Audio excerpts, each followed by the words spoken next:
Il s'est intéressé en arrivant dans les années 20 au Maroc à la Darija. C'est bizarre parce que d'habitude je parle des livres des autres sur Adnès et donc ça me fait tout drôle de parler du mien. Alors, 80 mots du Maroc, c'est un petit livre qui reprend la rubrique que je faisais au journal hebdomadaire qui s'appelait L'essence des mots et qui était un hommage au dictionnaire Collin d'arabe dialectal marocain. C'est une mine d'informations sur la Darija.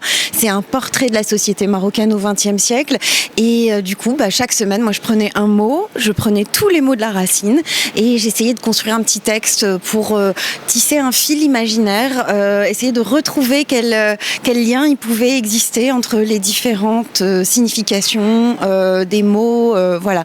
Et j'espère que ça donne quelque chose d'agréable à lire. En tout cas, moi, ce qui m'a beaucoup intéressée en le reprenant, ça a été de me rendre compte à quel point c'est une langue riche, c'est une langue fine, c'est une langue poétique, une langue belle, et c'est une langue que j'ai essayé de rendre vivante en m'appuyant sur les chansons, sur ce que je connaissais, des pièces de théâtre, ce à quoi j'avais accès. Donc pour chaque petit mot, y a un renvoi à une référence. La plupart, on peut les retrouver en ligne, c'est en accès libre, pour qu'on ait aussi l'occasion de voir comment les artistes se sont emparés de cette langue, comment ils l'ont modelée, ils lui ont donné de la perspective.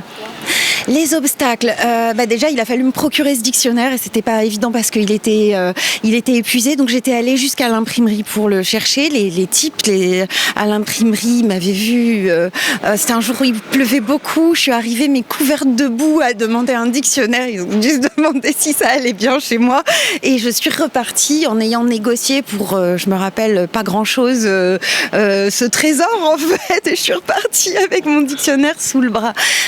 Ensuite, le deuxième écueil, c'est quand on vous dit 2 pages par mot, alors qu'il y a des mots qui mériteraient 20 pages. C'est sûr qu'il faut faire des choix.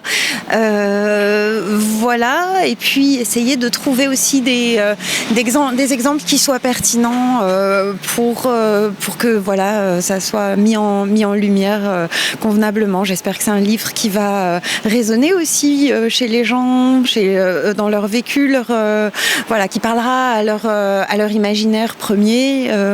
Voilà. Merci Iman.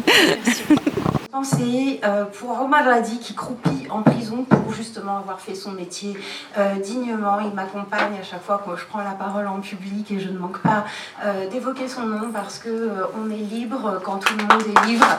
Et voilà, donc vive Omar, vive les journalistes indépendants, vive le journal hebdomadaire qui nous manque considérablement.